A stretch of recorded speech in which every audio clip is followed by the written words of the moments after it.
Another edition of No Stoplights. I want to thank our good sponsors, Micky Finn's, MPD Electric Cooperative, Schofield's, Ace Hardware, Carolina Bank, Pepsi of Florence.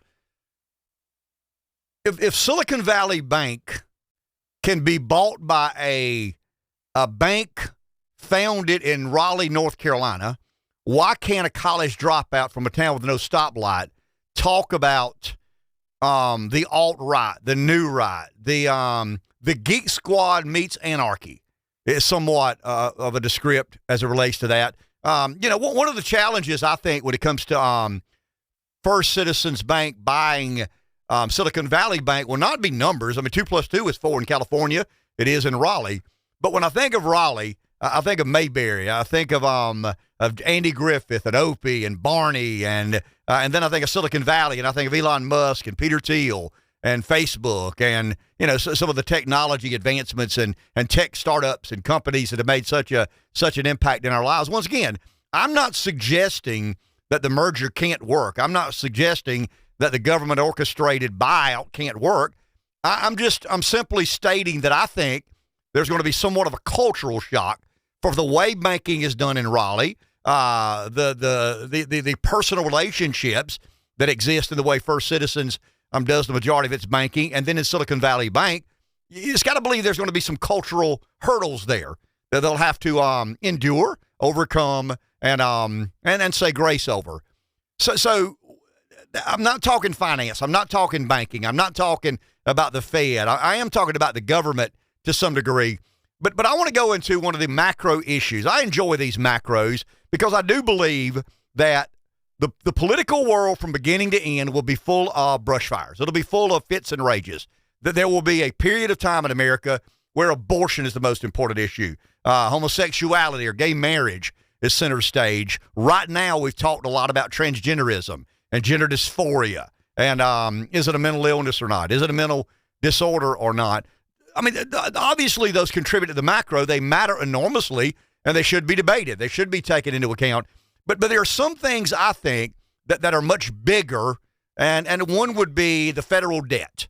I mean, I believe sincerely if we don't address our ability to constrain spending, I don't think it's a taxing problem by any stretch of the imagination. I think it's a spending problem. We're taking in about $5.03 trillion in revenue. That should be a damn plenty to run the federal government, but we made promises, both recurring and redundant spending, and some of the education spending, some of the new spending equals about $6.28 trillion. That's a macro. I mean, a macro issue is if you can't stop spending $1 trillion you don't have annually, you're going to run into some problems down the road. Others, energy. I mean, how do you power an economy? The largest economy in the history of mankind requires energy, and I think carbon-based energy has been very kind to America and to the economy and the global economy. That's a macro issue. One of the other macros that I think you can get real confused in trying to discuss and understand is the debate about whether or not conservative policies can change or reform government. What we're talking about energy, we're talking about debt, we're talking about some of these other. Is the debate going to be forever about conservative policies or liberal policies? Historically, in my adult life, the two parties have defined the primary reason they exist as I am a conservative party, I am a liberal party. I am one for limited government, fiscal restraint. Doesn't matter what I do, I say that. That's what I run on. Or I am a liberal who believes that government has almost an ordained responsibility to settle the scores of impropriety in society, whether it's socioeconomic, whether it's cultural, whether it's morality. Government needs to almost become weaponized in strongly encouraging certain sectors of our economy to do X, Y, or Z. I would land in the more conservative camp because I believe the less government we have, the more we trust the private sector to perform on its own volition, the better off we'll be. I can easily drift off into libertarianism, if not anarchy at times, because government has so frustrated me in its ability to demonstrate competency. So let's stop there. Government has so frustrated me in its ability to be competent. Why is that? I mean, is government full of stupid people? I don't think so. Is government full of evil people? I don't think so. Is government full of like-minded people? Okay. Now we're getting somewhere. They're not evil. They're not dumb, but they are very, very like-minded. So when we think of the party of limited government, and I'm talking about the party of Reagan, the party of the Bushes would have been more globalist. And I guess one of the regrets of my lifetime is Reagan passing the baton to George H.W. Bush and him not having much of an interest in the reform necessary to build a party upon the principles of the Reagan Revolution. What about the globalism, interventionism? And historically, that's been the debate.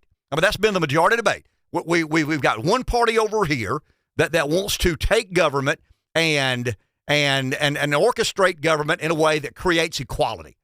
I want everybody to finish the race at about the same time. 58% of Democrat primary voters in America today would rather have socialism as an economic model to follow than capitalism. So I'm not insulting the Democrats. They've said who they are.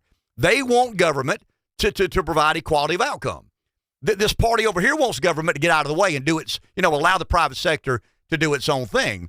But so we've got a fundamental ideological disagreement. You got one party here that believes in one principle of government, another party here that believes in another principle of government. But the point I'm trying to make is, you've got philosophically misaligned ideology. Once again, the Republicans, the conservatives, the Democrats, the liberals. But at the end of the day, they almost act as one. And what do I mean by that? Historically, we've had debates on big issues. We've had a balance of power in the prospects of where we go when it comes to, let's think of a big issue recently. There's an enduring big issue, climate change. Climate change is an issue that nobody's sure of. I mean, I'm not, you're not, the best weather expert in the world is not, the best modeler in the world is. These organizations that receive government funding, but they know a lot more about it than I do, but they don't know what the damn temperature of the planet Earth is going to be 100 years from now. So wouldn't it be to our advantage to have an eventual debate, a serious, legitimate debate about, what are the prospects of the climate of the planet Earth, and how can government intervene in a healthy and productive and competent way to negate some of the potential dangers, if indeed there are. I mean, I'm not sure there are, but I'm willing to consider that there are potential dangers down the road if man doesn't curtail its CO2 emittance. That's a fair debate, but we're not having that debate. Why aren't we having that debate? When COVID hit, that would be the most recent big example. We were told from the get-go that the shot would stop the spread of the virus. The vaccine would create immunity amongst the people who received the vaccine, and we weren't allowed to debate that. It was one way and one way only. And anybody that kind of stepped out of bounds and disagreed with that, they were to some degree marginalized. They were attacked pretty passionately. I mean, there were public personnel, right? Dr. Robert Malone, who was one of the medical experts that founded the technology behind the mRNA virus, behind the vaccine. He was deplatformed on social media. I mean, if Dr. Robert Malone doesn't deserve to speak on behalf of the pros and cons of the mRNA vaccine, who the hell does? I mean, the guy developed the technology and science partially. I mean, he never took full credit, but he said, I'm in the room. I mean, I'm one of the few people on the planet that understand the science and medicine and biology behind this vaccine. Malone, because he was contrary to the consensus, was not allowed to have a voice in the much-needed debate about, the pros and cons of the vaccine, the pros and cons of lockdowns, the pros and cons of shutdowns, the pros and cons of wearing a mask or not wearing a mask, the pros and cons of exposing children to imminent risk by taking an experimental vaccine. So you've got climate change, which is kind of a long and enduring story. The consensus is the science is settled, as Barack Obama famously said. He's a great scientist. I mean, he deserves to be listened to. So the great scientist Barack Obama says, the science is settled, let's move on. And essentially about half of America, 3/4 of America, they moved on. I mean, they kind of said, okay, the boss man said, it's settled, let's move on. And then Fauci says, and the WHO says, and the CDC says, and the NIH says, and the president says, and we just kind of accept that at face value. That's where I want to go today in our No Stoplights podcast. I want to stay in that lane for a second, because there is a movement in conservative world. It's not conservative, but it's operating in the conservative bubble, that they're using the conservative infrastructure and ecosystem to try and advance an idea or a premise that the only way to fix government in America today is blow it up. I mean, there's no, you're not going to slowly twist or turn this all-powerful entity. Donald Trump would have been the disruptor. He would have been the wrecking ball. He would have been the middle finger to the man. But Donald Trump has been successful in disrupting the status quo. The normalcy of American politics has been shaken to its core because Trump doesn't play by the same rules that everybody else does. But Donald Trump is simply a manifestation of a subconsciousness that America has kind of gathered or grasped or got a hold of, that this thing just isn't working. I mean, why aren't we debating climate change? Why didn't we have a debate about the vaccine, the pros and cons? Why are only a few people allowed to make the rules and everybody else has to go along with? So when you think of, I used Reagan as a second ago, Reagan would have been a movement leader. I mean, Ronald Reagan was a conservative movement leader. I mean, a large personality, great communicator, a lot of intangibles that allowed him to be highly popular and able to get some things done within government. But Reagan operated in a period of time where there was still rational debate. You had Tip O'Neill on one side who believed fundamentally in the role of government. Reagan believed in another iteration of government. And together, we kind of worked through some disagreements. And we governed as you'd like to see a representative republic accomplish certain things. But the argument, a lot of the folks, I mean, and I guess I would be one of these. I would be a member of the dissident right. I mean, I'm one of these that doesn't believe we can fix what's already so horribly broken. I am a supporter of blowing it up. Now, when you blow it up, what does that look like? When you be careful what you ask for, because if you blow up a system of government that has endured for 240 years and has led to more human advancement, prosperity, eradication of disease, I mean, you name it. I mean, America's been a blessing to the world, no question about that. But nothing's forever. And we talked on this podcast, and I guess in quite the pessimistic way, that nothing is forever. So when you think of Reagan and you think of Bush and you think of, I mean, it's the likely suspects. It's the John McCains of the world. It's the Lindsey Grahams of the world. It's the Mitt Romneys of the world. It's the Bob Doles of the world. It's the Marco Rubios of the world. People that have gained a certain degree of political notoriety and fame. I don't think our future can be trusted to any of those people. That they're too accustomed to the traditional, normal way of governing. And the argument I'm making is we're too far gone to expect a traditional reformation or a normal evolution to get us back to, a better way of governing on behalf of the people. So let's go down that road. I want to call some names. You ready? Peter Thiel. I'm asking my guy, Dave Baker, if he's ever heard of these guys. You ready? Dave, you're in the other studio. Yeah, okay, I'm here. Can you hear me? Yeah, I got you. Okay. Peter Thiel. I've heard of him. Okay. Curtis Yarvin. I've heard of him. Tucker Carlson.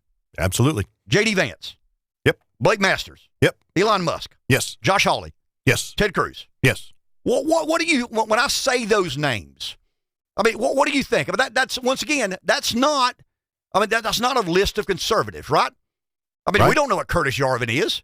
I mean, True. He would be somewhat of a libertarian. I mean, I'd argue Peter Thiel is an anarcho-capitalist, perpetually trying to reconcile anarchy and capitalism. Thiel got very involved in the Trump campaign. But when we talk about a transformation, when we talk about a major disruption in American politics, the people that I just mentioned, and I call it the Geek Squad for Anarchy. I mean, I say that somewhat jokingly. That's funny. Well, I mean, it is. I mean, they're all tech guys. Not all, but a lot of these people are tech guys. I mean, you could argue that Vance and Masters are Thiel acolytes. I mean, they're proteges of Thielism. Hawley and Ted Cruz are converts. I mean, they're trying to figure out, okay, do I go this way or that way? On one side, I got Mitch McConnell and a lot of traditional influence and power. On the other side, I've got Peter Thiel, and who knows where we go once we get in that train or get on board with that car. But they've coined the phrase, and we talked about it before, the cathedral. And to me, it's one of the most interesting and curious aspects of American politics today. Curtis Yarvin actually coined the phrase the cathedral. And Yarvin is arguing that the only way to put America back on sound footing, to put America back on a solid course and a positive trajectory, is not to elect better Republicans. It's to disassemble the system that has been built over these many, many years of garnering power, garnering influence. And he says that the reason we're not having a debate, and this is me, not Yarvin, the reason we're not having a debate about COVID is there are so many people within this cathedral who are monolithically motivated to give government more and more and more control. If every government agency is polluted with Yale graduates, Harvard graduates, Stanford graduates, Duke graduates, Princeton graduates, Wharton School of Finance graduates, then what is the likelihood we have a fair representation of we the people?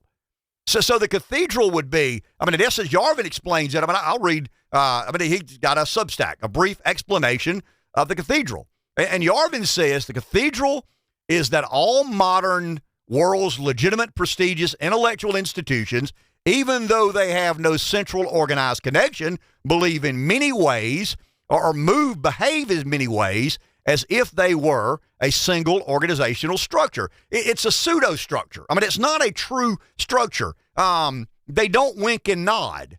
They have this preconception. They have this predisposition. They know what to do without speaking to one another. We've always believed the media was liberal, but we always felt they were able to compartmentalize their liberalism while they did their job as a journalist. And they were going to, I'm thinking about Walter Cronkite. We didn't find out after Cronkite died or after he retired that he leaned pretty significantly to the left. Yeah, we kind of suspected that because he hosted an evening news. And we believed that that they're there with a liberal bias, but not intentionally propagandizing or trying to create a narrative, a predisposition about where the debate is intended to go. So Yarvin and Thiel and some of these others, Tucker Carlson would be a voice of that. He would be a convert into this, and it's not a political ideology. It really and truly isn't.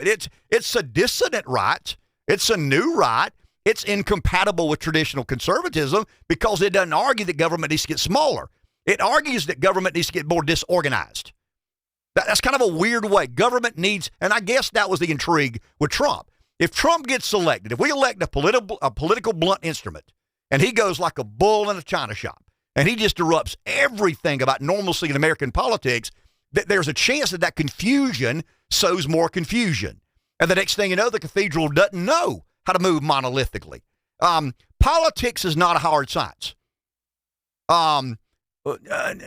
Morality is not a hard science. Ethics isn't a hard science. We talked about First Citizens and Silicon Valley Bank. Banking is pretty much a hard science. Sure, there are relationships. You've got a banker. I've got a banker. Our viewers and listeners have bankers. But at the end of the day, you owe $277,000 on your mortgage. You owe $22,000 on your car. You got $17,000 in your 529 plan to help your kid, graduate from college. It doesn't matter where you are. Engineering, you got to have so much rebar and so much concrete to build a bridge across a river, across a wetlands. They may they may aesthetically look different, but the engineering science behind it is very hard. And we're trying to almost treat politics and governing as a hard science. And the way you allow it to become a hard science is everybody says the same thing. Everybody believes the same thing, and they move like a glacier. COVID, debt, whatever. Whatever issue that comes along, education, Trump, Biden. Once again, they're not. It's not the church. The Catholic Church, what would have been a central organization, still is a central organization. In medieval times, the church in general, what would have been that central organization. And Yarvin and Thiel and some of these others are arguing that the only way to get America to a better place, I'll give you an example. The majority of these guys believe, I don't know about Hawley and Vance and the ones that hold office. I mean, they got to be a little more careful. But the Tucker Carlsons of the world, the Peter Thiels of the world, the Curtis Yarvins of the world, the Blake Masters, since he didn't win in Arizona, they believe that the next president who represents the dissident right, the alt-right, the first thing they need to do is fire about 35,000 government employees. Is that how you disrupt the cathedral? Well, I mean, that's their argument. A start? Now I want to reiterate, I don't know. I mean, we're talking about opinions, and we're talking about soft sciences here. I mean, this is not a hard science. I mean, I can look on my phone and tell you how much money I got in the bank. Probably as much as I'd like to have in the bank, but it's a hard number. I mean, it's a very declarable number. So when you ask, is that how you disrupt government? Hell yeah. But is that how you fix government? No idea. I mean, I don't have any idea if that's how you fix. There is no question that's how you disrupt government. Is that how you fix government? I don't have any idea. But these prestigious intellectual institutions have become occupied, commandeered, taken over by a subset of our population that don't have much in common with the rest of us. I mean, I don't want to quote here because I could be checked on this, and I'll be as inexact as I need to be. But of the X number of government agencies and the X number of administrative heads, and I'm talking about department heads, the real important jobs within our government, I think 40% of those people came from 5 universities in America. I mean, you could say, well, that's good. I mean, they came from Harvard. They came from Stanford. They came from the best, and they're the best and brightest. But it means they think very much alike. They would have to think very similarly, Rev. If they didn't, we wouldn't have the conundrum. I mean, if America was run by really bright, competent people, we wouldn't have $33 trillion in debt. We wouldn't have made as many mistakes in COVID as we did. We'd have a fair and equal and impartial debate on climate change. But the Curtis Yarvins of the world are arguing that the only way to get to a better place, I mean, it's not elect a better president. It's not elect a better Congress. I would imagine that would be, I mean, if you gave me option 1, I'd say, hey, let's elect a damn good president. Let's elect a real good Congress, and let's let Congress do its job, legislate, appropriate, work hand in hand with the president. But I believe, as some of these guys do, that's just wishful thinking. I mean, you got to be realistic. I mean, dream on. What John Lennon? Imagine. Yeah. I mean, imagine in a world where, I'd love to imagine that is achievable and possible. And some of the Mitt Romneys of the world, and the Chuck Schumers of the world will say, we got to get back to working together. We got to get. Well, I mean, you can't work together. You've proven the inability to work together and solve America's problems because you're not capable of doing any of these things. And the majority of the reason is they become incredibly beholden to other members of the cathedral. So who is the cathedral? I mean, to me, I'll give you my definition. The cathedral is an exclusive group of people, very like-minded. And even if they're not like-minded, when you become a member of the cathedral, it's hard to not be like-minded. It's easy to be like-minded. The glacier's moving this way. Am I going to be the one that kind of says, whoa, I don't like the way the glacier's moving? Debt, COVID, climate change, whatever, some of the energy, and you start pulling back. Next thing you know, you're out here on an island by yourself, and you've exposed yourself and your career and your livelihood and your well-being to something other than your best interest. So to your point, is that the way to fix it? I don't have any idea. I mean, I really don't. I mean, I don't know what it looks like. If Yarvin and Thiel and Vance and Masters and Tucker and a lot of radio show hosts who kind of give credence to the alt-right movement, and by that I mean the dissident right, the new right, it's not conservative. I mean, nobody would accuse Curtis Yarvin of being a conservative. He's more of a libertarian. Peter Thiel would be an anarcho-capitalist. I mean, if you ask Thiel about, hey, what is your governing philosophy?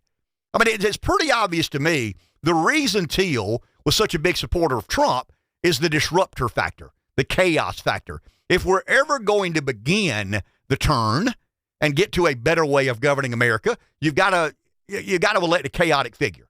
And Trump brought a lot of chaos to the White House, brought a lot of chaos to Washington. Now some believe that's bad. We got to have stable government. We got to have consistent government. Do we? I mean, if government is terrible, do we want it stable? Do we want it consistent? I mean, if your wife's a horrible cook, I mean, you want it to be stable and consistent? Hell no, I want something else to eat. I mean, I want something better than that. So, and it is a mystery. It's a mysterious, it's a soft science. There is no definable prospects of what exactly the cathedral is. Do members of the cathedral, are they aware and do they think and do they know that they are part of a cathedral? Or does it just sort of happen? That's a good question. I would argue that the majority are ambitious in becoming a member. And here's what we don't know. How long has the cathedral been in place? I mean, how long? I mean, the Republicans have historically been what? They've been kind of an interventionist, and I'm talking about post-Reagan. They've been an interventionist, globalist party. Well, if you want to be a part of the cathedral, you better be somewhat of a... J.D. Vance said recently, senator from Ohio, who is to me a member of the New Right. J.D. Vance says, and it was kind of caught me off guard when he said it. He said, basically, I don't care what happens in Ukraine. I mean, I don't care. Republicans can't say that and get away with it unless something different is happening in the American electorate. We've seen the numbers on Ukraine. But historically, Rev, this conservative, liberal debate about neoconservatism and, liberal redistributionism, that's been... But J.D. Vance says, I mean, just verbatim, I don't care what happens in Ukraine. I'm more interested in the prospects of the people in Ohio, the worker, the family, and if we're going to get to a better place, and this is the point I want to make, because, I mean, you can get real confusing going down this road, because you're asking me, do they know they're a member of the cathedral? They would deny being a member of the cathedral, but they know they're one of the 100 or 200 people in our government that decide which direction we go or not. I mean, I don't think probably a little more. I mean, here's an interesting question. How many people are in the cathedral? I mean, that would be a better question. I mean, Yarvin may know the answer to that. Teal may know the answer to that. Tucker may know the answer to that. But when you let's take climate change for an example. I'm getting so fast and ahead of I get excited talking about this because it's a macro issue, and I believe it with every fiber of my being. I mean, I really believe that the issue of climate change, that the reason we've not had a debate about climate change is the cathedral made its mind up what was in their best interest. And if you're in the cathedral, what do you don't want? You don't want inaction. So if you deny climate change or if you're not a climate alarmist, the natural thing is, hey, let's sit tight and do nothing and see how some of this works itself out. Let's come back and measure the temperature of the planet Earth 100 years from now. I mean, that would be reasonable. I mean, the Earth's been here multiple billions of years. I mean, if you're one of these new earthers, you'd say several thousand. I have a biblical worldview, but I don't think saying the Earth is multiple billions of years old is inconsistent with a biblical worldview. But if you're in the cathedral, what do you want? I mean, you got power and influence. What do you want? You want to act upon that power and influence. So when somebody says, let's come back in 100 years and check the temperature of the planet Earth, the oceans, rising or not, that's inaction. So that's 100 years that we're not going to abuse our power and privilege. We have the ability to influence. We have the power to control. And you're telling me we're not going to take advantage of that for 100 years? We're not going to force people to stop buying internal combustion engines? We're not going to mandate of certain sectors of the economy to decarbonize? We're not going to insist that a certain percentage of our electricity is generated by solar and wind? Mm-hmm. I mean, you mean to tell me we're going to keep on keeping on when we've got this chance to assume even more power and control over our economy? If we set that deadline for 12 years, we have to act. Well, I mean, we're the cathedralist. That's what we're expected to do. We're expected to act. We don't not act. We don't not take action. I mean, we're in control. We are the intellectual institutions, the intellectual and prestigious institutions that control the fate of America. How can we not act if we have an opportunity to? Same thing with COVID. I mean, to me, the reasonable thing to do with COVID was to try and take measured advances. Hey, here's what we know about the vaccine. Here's what we don't know about the vaccine. In no time, we found out what the high-risk categories were, right? So I think government in its proper authority would have said, hey, some of you high-risk folks, we're going to incentivize you to become vaccinated. I mean, whether it's obesity, diabetes, age, whatever those risk factors were, we need to kind of hurry those to the front of the line. But the cathedral doesn't know how to do that because, once again, the cathedral is a cadre of academics, a cadre of media, a cadre of government bureaucrats who enjoy being in charge. And there's no way they're going to fall asleep at the switch. When given an opportunity to assume more control, more influence, they're always going to do it. So Yarvin's premise is, hey, let's stop thinking about who has the best agenda. Let's stop worrying about tax policy. I mean, obviously, we'll get to that. Let's stop worrying about the federal debt. The most important thing we can do today is tear the system down. And he's trying to identify the system. So when someone says, what is this damn deep state you're talking about? I mean, what is this conspiracy you're talking about? I mean, you want me to believe that there's a group of people within our government, within academia, within the media that operate as one. They don't even email one another is what you're telling me. I mean, they wink, they don't have to wink and nod. Cronkite doesn't have to kind of understand what is expected of him by CBS News. He knows that. I mean, he absolutely, I'll give you an example. So meet the press. George Stephanopoulos this week, whatever the show is on Sunday mornings, which have become kind of worthless, but they are what they are. The majority of their content is not of Chuck Todd's making or George Stephanopoulos' opinions. Look at the sponsors: Pfizer, Boeing, Moderna, Corporate America, Green Energy. Those companies, I mean, that's part of the cathedral. Pfizer is a part of the cathedral. Green Energy is a part of the cathedral. The CEOs of the biggest green energy corporations in the world are part of the cathedral. And here's what's happening. So Trump brings in chaos and disruption. May do it again. I don't know. But there has to be some intellectual underpinning. And the point I've tried to make is I like the bull in the china shop. But what do we do once all the china's broken? I mean, do we try to put it together in its former state? Do we go buy exact replicas? No, hell no, because the China shop sucked. I mean, the China was no good. I mean, the country was horribly governed. And I love it when people say Trump's the most dangerous man in America. Good. I mean, he should be. I mean, if you're in the cathedral, he should be dangerous to you. But see, I don't even think Trump grasped this. I mean, I think Trump's plenty smart. You don't end up on the good side of a multiple $billion-dollar family fortune without being bright. I mean, I don't think, if you believe Trump's dumb, you'll get exactly what you deserve. I mean, he may not be the most polished politician. He may not be the most reverent or decent man you've ever met, but Trump's no fool. What Trump doesn't understand, I don't think, Reb, is the intellectual sophistication he's up against. What are some of the big mistakes Trump made? He trusted Fauci, right? He hired John Bolton. I mean, I know he was a chaotic president. He was a bull in the china shop. But he put in place, he did not disrupt the cathedral anywhere near as much as he needed to. And if I were running for president today, the first thing out of my mouth would be, if I get elected, I'm firing 35,000 federal employees. And if someone said, well, who are they? I don't know.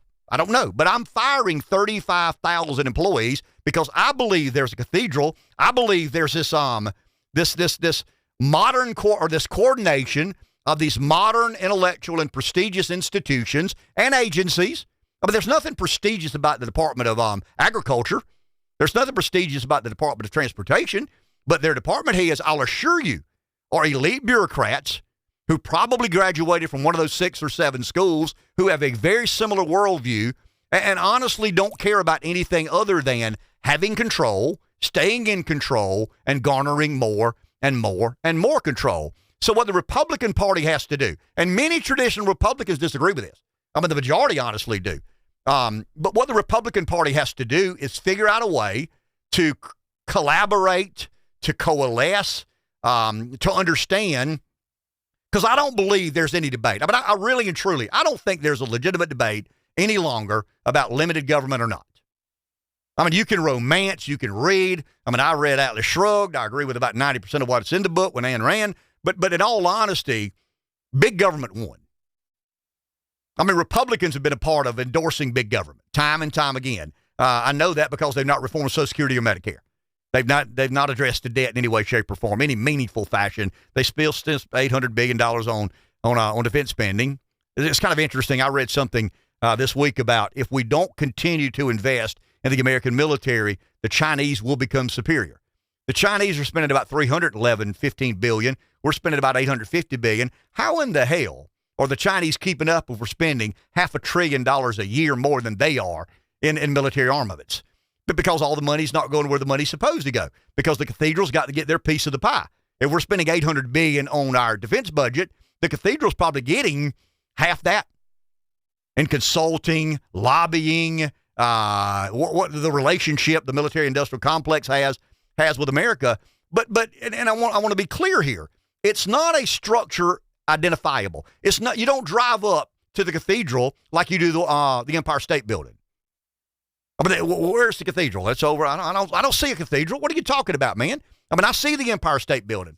I see the football arena. I see Wrigley Field. I mean, I can relate to that. I've heard about those. I've seen those. I can touch and feel that. You're telling me to believe in this pseudo structure that I can't see. You're conspiratorial enough to believe it moves as one? Yes. Without question, it moves at one. And America has to come to grips with that fact. And for a long time, and I mean this sincerely, for a long time, the Peter Thiels, the Curtis Yarvins, the J.D. Vance, the Blake Masters, the Josh Hawley and Cruz are converts. I mean, they see the wind blowing. They understand the momentum behind the dissident right. And it's kind of interesting. The prepper and the hippie, the liberal hippie and the libertarian preppy, they almost converge here. But because what is the hippie historically not like? The man, right? Who did the hippie think the man was? The cathedral, right? Sure. Yeah. The conservative defended the cathedral. I mean, the military-industrial complex, the government, the FBI, the CIA. I mean, the FBI can be trusted. The CIA can be trusted. I mean, the federal government would never do that to its own people. Well, now we found out the hard way. And I think the gift that Trump gave to the political world was what they were willing to do to stay in charge. I mean, I've said that over and over again. I mean, Donald Trump's enduring legacy will be love Trump, hate Trump, hope he wins in 24, hope he doesn't even win the nomination, hope he gets indicted and goes to jail for the rest of his life. I get it. I mean, I understand the broad range of opinions people have of Donald Trump. But the one thing Trump undeniably did for American politics is show us as clearly as anybody ever has that there's an all hands on deck effort to make sure the cathedral's missions are not interrupted, that their plans are not disrupted, their methodologies will not be deviated. They are going to be in control. And the best two examples I can give is what I gave earlier. When COVID hit, they seized the moment. They did things that we would never, I mean, we would imagine that could happen in Europe, certainly in some of the communist nations, but not in the good old US of A. I mean, there's no way we would circle the wagons around a consensus that had no databases, no scientific founding, no intellectual underpinning, but we did. And why did we do that? Because once again, there is no balance of power in our government. It's a monolith, and it's academia. It's the majority prestigious universities and professors. It's media. It's journalism.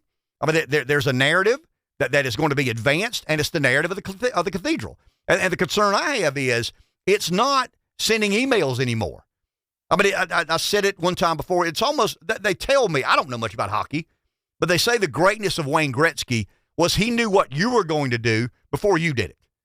Larry Bird would be somebody similar to that. Magic Johnson, a basketball player. I'm dating myself here now. But I mean, those guys got accused of passing the ball where they knew you were going before you knew that's where you were going. I think the cathedral is very similar to that.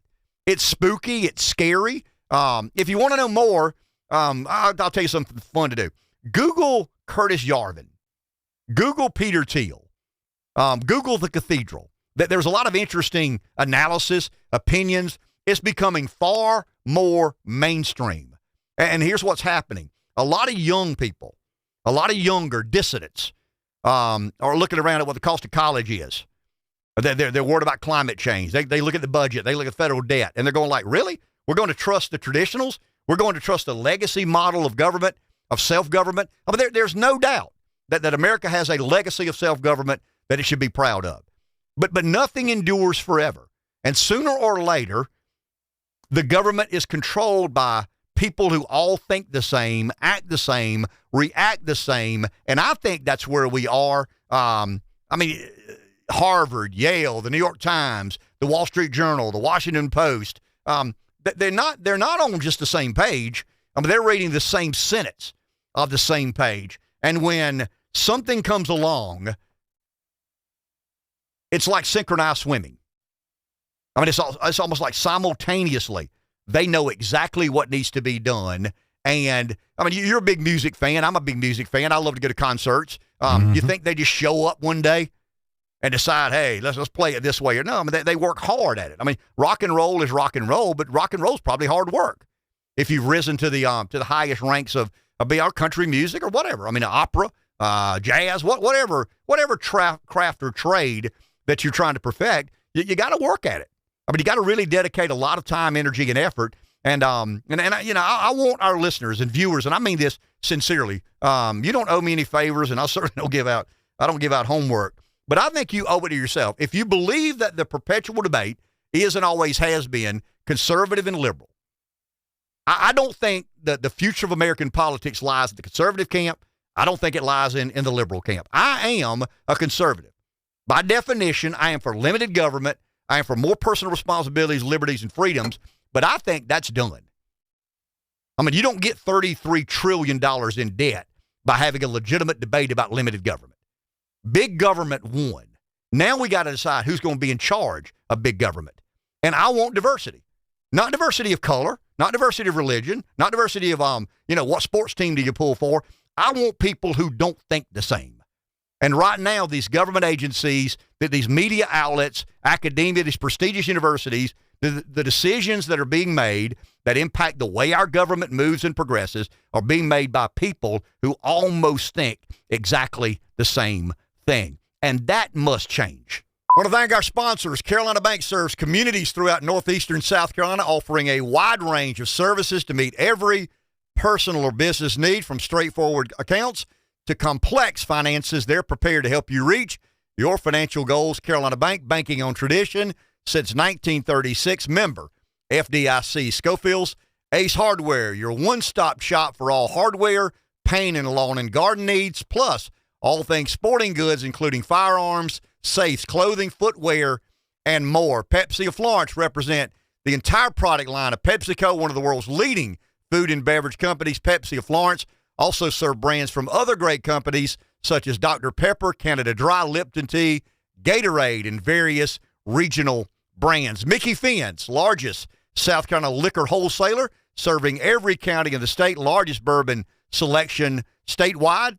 They ship wines to 43 states, opening soon a new beverage warehouse across from Buc-ee's on I-95 in Florence.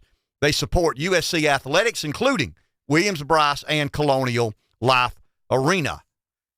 Marlboro MPD Electric Co-op. If you're in big business and looking for an industrial park in the South to build your new plant, consider Marlboro MPD Electric Co-op's new PD Commerce Center, an industrial park located at the I-95 exit in Florence, South Carolina. Check it out at MPDC Co-op or PDEC.com.